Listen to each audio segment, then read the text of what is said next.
today on Mother Mayhem.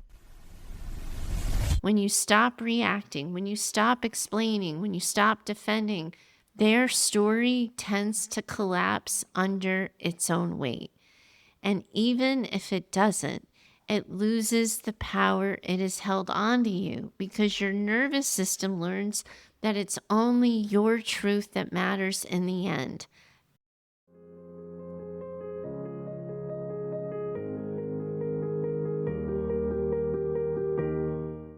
Welcome back to Mother Mayhem, the podcast for daughters of narcissistic and emotionally limited mothers. I'm your host, Heather Gray. And lately, daughters, it feels like we have found ourselves in the middle of a real talk series. The kind of conversations that go beyond understanding trauma and start asking, well, now what? Because yes, we are always going to be naming trauma, and yes, we're always going to be respecting the nervous system, but healing doesn't stop there. In fact, some would argue that's actually only where it starts. At some point, we have to talk about what comes after we get you regulated. The choices, the actions, the uncomfortable steps that help you build a life that isn't organized around your mom or around your past. And that's where I want to meet you today, with compassion for the part of you that's still learning safety and how to be safe, and with respect for the part of you that's ready for truth, for clarity, and for movement. And this is the exact part where I think you meet today's daughter. And I've named you Jocelyn. My husband and I have been super into the show The Rainmaker, and it's based on the book by John Grisham.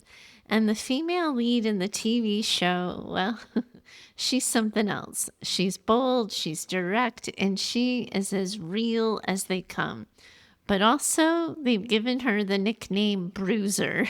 And well, I just can't wrap my mind around calling a daughter Bruiser.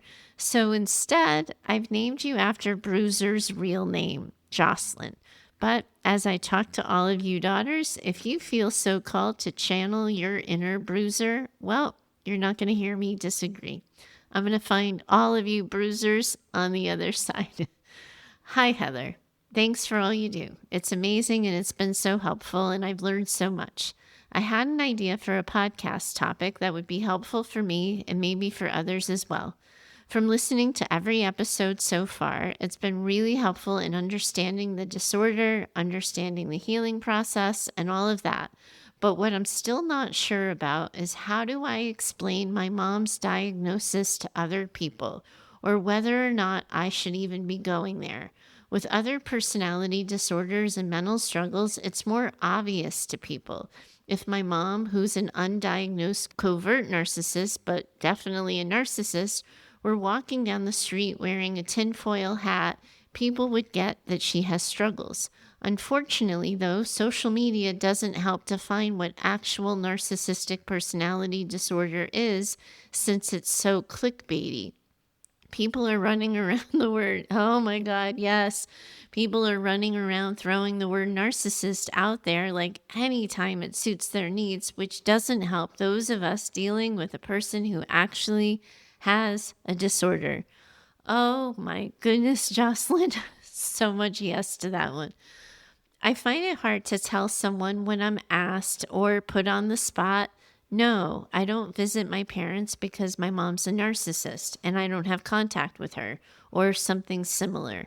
I end up looking like the wacky person, or I end up looking like a terrible person. So I usually make something up like, oh, we're so busy at this time of year. She lives so far away, it's hard to get there. But sometimes I know that's just not good enough, and people keep asking more questions.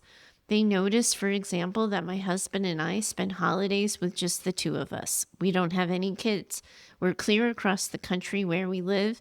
They notice that we no longer visit my parents. We only see them at funerals. And they notice that family members no longer visit us. We're 50 years old, give or take, and my parents are in their retirement years now. so it makes us look especially cold when we don't visit them as elderly parents. I should mention that my dad is a classic enabler, by the way. Family no longer visits us because I've been scapegoated and the object of my mom's smear campaign for the last few years. This resulted from me confronting my mom after she refused to give us information about my dad when he went into the hospital with a brain aneurysm because she got mad about something. I then went low contact with her. My 3 siblings, in an effort to stay on her good side, have decided to go along with her smear campaign and not make her mad. I find myself now without any more family members left in my life except for my maternal aunt, who my mom hates, probably because my aunt was more of a mom to us than she was, and I have a close relationship with her. Because my mom has always been a difficult person for people to deal with, extended family members have somewhat distanced themselves from her and her kids since we were young, so I don't have those relationships either. I've mostly tried to remove myself from the equation and not go there with my siblings, who tend to be hot-headed, argumentative, defensive people in terms of discussing my mom's disorder in order to try to keep the peace. They think she's just a control freak with quirks and have said, "Do you want to be a part of this family or not?" They think I should just put up with whatever my mom dishes out. I've never brought up the fact that my mom has this personality disorder because they're now acting like her minions, and I'm not sure I could get a word in edgewise anyway. They don't talk to me now. I'm not invited to any family gatherings, and my mom has told my dad, "Don't tell her anything about anyone." I don't know if there's a way to repair or maintain these sibling relationships, which were never that solid or great to begin with, but they were at least something, and at times were positive. I've been pretty quiet, and I've been trying to just live my life in a drama-free way, but it seems a shame that brothers and sisters might never speak to each other again due to lies perpetrated by another. My questions are, when we keep quiet about our mom's disorder, are we actually making things worse for ourselves? Are we perpetrating smear campaigns against us when we don't stand up for ourselves because we're trying not to go there and it's embarrassing to tell people about our mom's diagnosis? Have you found that people who put the truth out there seem to maintain tenuous family relationships better, or does that backfire and make things worse? Should I continue to keep quiet or should I speak up? So, what should the scapegoats of serious smear campaigns do or don't do? Now, Jocelyn, thank you so much for writing in. And as I read your letter, I feel like I can practically hear the Mayhem daughters everywhere saying, finally, someone asked, what the hell do we tell people about our mothers? We're over 100 episodes in, and I know this has come up as a tangent of a conversation or two, but I don't think we've actually put this one front and center. And I agree with you that it's about time we did. So here's what's clear, Jocelyn. You've done an incredible amount of work to understand your family system and your nervous system, and that shows loud and clear in your letter. What you're asking here is the core question and the core struggle for so many daughters. If I stay quiet, am I betraying myself? But if I speak, am I making things worse? That's that tug of war between self-protection and self-expression. And it really is one of the painful parts of being the scapegoat inside a family system like this. So first, we're going to start with what we know to be true. You're not crazy for feeling cornered like this. When you've been in a smear campaign like you have been, being silent feels like going along with it, like you're somehow letting their lies stand out in the open without defending yourself. But for daughters of narcissistic mothers, speaking your truth has often led to punishment. So your body ends up freezing anytime you try to explain yourself. And this is your nervous system remembering. It brings us back to where I ended our conversation last week. It's also where integration comes in. Because again, like you're hearing me talk about, this is a word we're going to be focusing on. So we will help it make sense to you in the coming episodes. But integration is when your wise mind and your trauma brain start becoming better friends with one another. When you can tell the truth in a way that doesn't feel like you're abandoning yourself. And you're telling the truth and you're speaking up, but you're not trying to convince anyone else to believe it. You just know that it's true for yourself. And there's a big difference, Jocelyn, between the truth you're going to share with unsafe people, the truth you share with people who have not earned your full vulnerability, and the truth you end up sharing with your core people, the ones who see you, the ones who believe you, the ones who hold you with care. Your siblings right now, they are not those core people. They're in that family system. They're orbiting your mom, they're managing her moods, and they're trying to stay out of her crosshairs. They haven't disentangled themselves, and there's no sign that they're interested in doing so or that they're even thinking about it. So from where they stand, you become the easy mark. You're the one who might blink first, you might bend first, you might come back first. And this doesn't even have to be because they're malicious. It can simply be because they're terrified. Your separation from the family is forcing them to see things that they don't want to see. It's their own compromises, their own wounding, their own participation. And if they end up looking too closely, they risk becoming the next target. So they keep turning their discomfort at the situation into pressure on you. Come back, be normal, keep the peace. But I know everyone listening knows that isn't peace. That's a demand for you to perform. And it isn't your job to play that role. The truth is, you do not owe anyone access to your pain just because you share DNA. You can love them from a distance and still you can hold a boundary. And while we're here, for the record, I know daughters often imagine that everyone's watching, judging, or speculating about their choices. But I gotta be honest with you, most people aren't paying that close attention. And the few of them that are, they don't all deserve your answers. So before you explain anything to anyone, give yourself permission to practice what we've also been talking about on the show, the pause. Check in with yourself and take a beat. Ask, has this person actually earned my vulnerability? Have they earned my truth? Have they shown me that they can handle my truth without using it against me? And if the answer to any of these questions is no, then the truth that you owe them is your boundary, not the backstory. When someone who hasn't earned your vulnerability starts asking questions, it's really okay to keep your answers general. You don't owe the details to anyone who hasn't shown that they can hold them. And details aren't what make people believe you more or think about you differently. So you still focus on who's the person in front of me asking and have they earned the right to the answer. This is what it could sound like. My family and I don't have that kind of relationship, and it's better if we keep everyone at a distance. Things are complicated, and I've made choices that protect myself, or I've made choices that protect my peace. And admittedly, I try not to say things out loud like protect your peace because it's a concept I want all of you to understand internally for yourselves. I want you to learn about protecting your peace. But also, we all have to admit it and be honest with ourselves, right? It is a phrase that few outside of our community or any kind of trauma healing community is going to understand.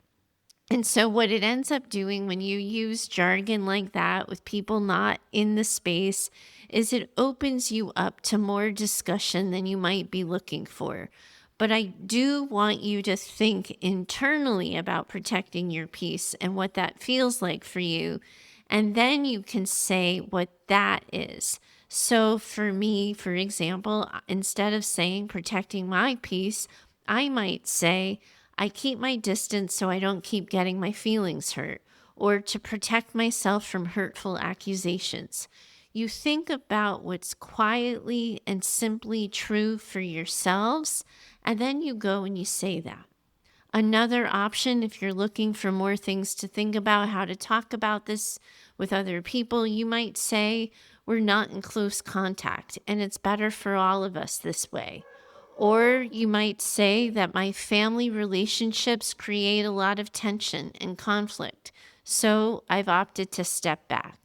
Another one you can try, I've been working toward having a calmer life, and that unfortunately has meant making some hard decisions about my family.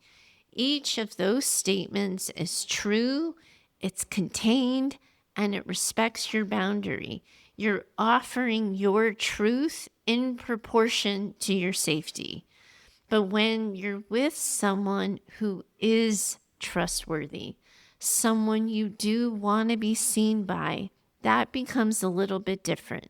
Then you can share more of your story, not as a diagnosis or a label, but as the truth you've been living. Because this is never really about waving the flag and saying for all to hear, my mom is a raging narcissist. It's about saying, this is how my mom's behavior has affected me. That is the deeper truth.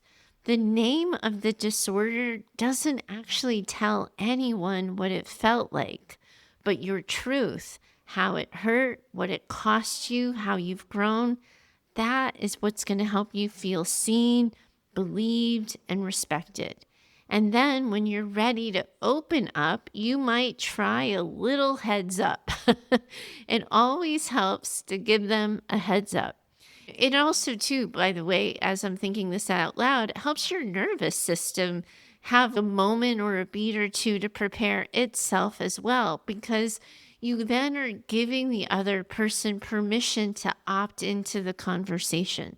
So you might find yourself saying something like, I know everyone likes asking about holiday plans, but my answer isn't exactly dinner table talk.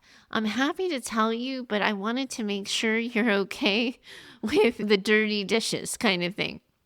Or you might follow up with something like, the way my mom has treated me throughout my life has been really painful, and she hasn't proven herself capable of not hurting me, so I've had to protect myself, and I put some distance between us. That is the truth. It's gentle, it's clear, and it continues to honor you. You can name the narcissism if it feels right to you and if it feels important to you, but naming it is never going to be required in order to be believed. The most powerful truth is the one that describes your experience, not her diagnosis. And that is what I want you to hear right now. You have full permission to tell your truth, as much of it as you want, to whoever you choose, and you get to decide when, how much, and to whom. This way, you're using your voice and getting out of the battle to prove yourself or defend yourself. It's your truth. It's hard fought. It's hard won. Full stop. And Jocelyn, now, if it's all right with you, I'd like to go a little bit deeper and unpack a little bit more of what might be happening for you underneath all of this. You called this old news, and I get it. And sometimes the story does get so heavy, we've set it down just to keep living. Other times it starts to become so familiar, we stop noticing the ways it's still shaping us or the way it's still hanging around. But here's the truth I really do want you to hold on to. Just because your family's uncomfortable does not mean your silence is the problem. Smear campaigns only work when someone's too afraid to name what's happening, and they prey on the fear of conflict and the deep, real, understandable human need to belong. And when you step outside of that system, when you stop playing your assigned role, you end up inadvertently becoming the mirror that shows everyone what they don't want to see. That's why they're going to call you cold or difficult. It's not because of who you are. It's because your boundary is forcing them to feel their own disconnect. And then, to make matters worse, they lack the emotional intelligence necessary to name that. So instead, what they end up doing is just sharpening their daggers. Most people would rather rewrite the story than reckon with it.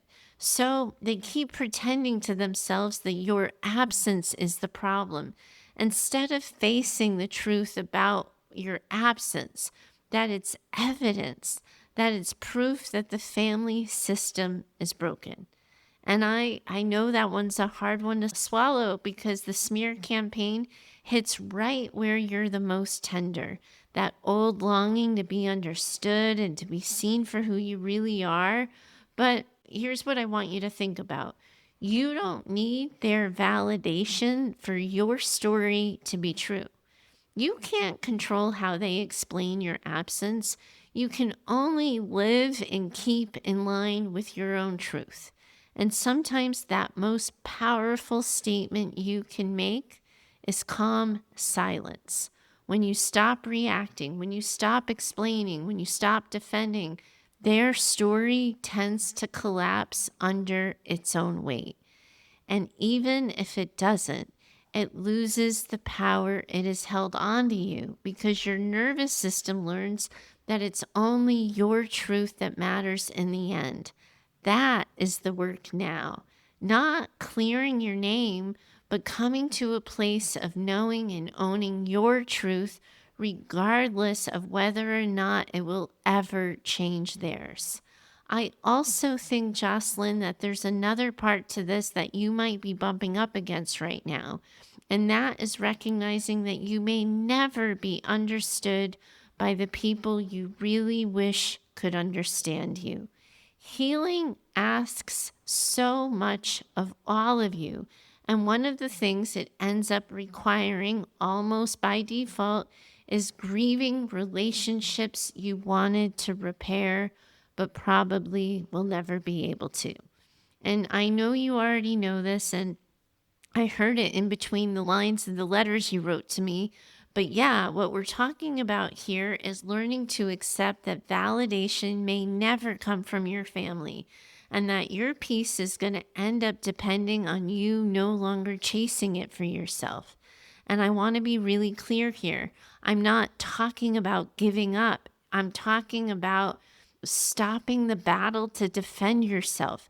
You stop explaining yourself to people who are determined to misunderstand you, and you stop trying to heal in the environments and the relationships that made you sick in the first place. Now, Jocelyn, I named you, this is ironic, I named you after a character in a courtroom drama, and it's not lost on me as I say this to you that I'm trying to get you out of the courtroom. I'm trying to get you to stop defending yourself. I'm trying to get you to stop relitigating your own story.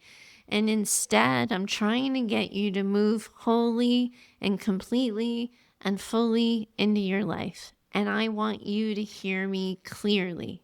Silence is not avoidance, and speaking doesn't automatically imply some kind of strength. Both are choices, and both can be powerful when they come from your wise mind, not from fear and not from just flying off the handle or being quickly reactive to something that's being said. So the question isn't, should I stay quiet or do I speak up? It's what serves my peace right now. Because peace does not happen passively. It's what happens when your actions match your truth. And that is the work of real integration. Teaching your body that you no longer have to perform for belonging, that you can tell your truth, or that you can choose silence and still be safe inside yourself regardless. Every time you pause before responding, every time you check in with your nervous system, Instead of your family system, you are rewiring the old reflex to defend, to explain, and to prove yourself. That right there is how you move yourselves from survival toward living your truth. It happens one regulated, balanced decision at a time. So if peace right now means fewer explanations and more living, that isn't ever going to be avoidance. It's healing. It's your wise mind in action. And if you want a simple next step, here it is. The next time you feel the urge to explain yourself, even if it's just in your head, take a breath, take a beat, take a moment and ask yourself, who am I trying to convince? Them or me? Then let your body answer. That moment of awareness is the work. That is how you reclaim your power from the old story, by letting your nervous system catch up to what your wise mind already knows. You don't owe anyone an explanation in order to live your truth. And I am really so glad you wrote in with this question. It is so easy to get tripped up on the idea that our truth has to be spoken in order for healing to happen. But in reality, it just needs to be known by us. And what anyone else thinks really isn't any of our business. You, Jocelyn, are a member of this incredible community of women from around the world who are working toward knowing, owning, and accepting your really hard truths together. All of you are in this together, and I, for sure, most definitely, am in it with you too. Bye for now. If you felt seen in this episode, I want you to know the work doesn't end here. What we're talking about on the podcast, relational trauma, mother wounds, identity, and healing, was never meant to be worked through alone. That's why I've built an entire ecosystem of support around Mother Mayhem, and you can now find all of it over at mayhemdaughters.com. You'll learn more about our weekly support groups, which meet Tuesdays at noon and Thursdays at 3:30 Pacific Standard Time. These aren't trauma dumps, they're spaces for real connection, mutual support, and movement making. You'll also find our private online community, Mayhem Daughters, where the conversation continues between episodes. It's not social media, it's something safer, deeper, and intentionally designed to support your healing. And if you're not quite ready to share in a group but want my eyes on your story, I offer one-on-one Mayhem consultations as well. You can learn more about all of it over at mayhemdaughters.com. If this show has helped you and you want to help keep it ad-free, you can do that through the sponsor link on the website. But I also want to be clear. If you're already a member of group in the community or you've worked with me one-on-one, you are already supporting the show. There's nothing more I'm asking of you. If you have a story or reflection of your own, I'd love to hear it. You can send a message or a voice note of 10 minutes or less to heather@mayhemdaughters.com. There's no mayhem without your stories or your questions. And if you know another woman who needs this conversation in her life, please share the show with her. Your reviews and social shares make a real difference, and I hope you'll consider doing so. And lastly, a heartfelt thank you to Heather Clark for editing the show. She's been in it with me since 2016 and somehow always knows what I meant to say, even when I don't quite say it right. This isn't just a show, it's a community, and you're already a part of it. I'm so glad to have you in it with me.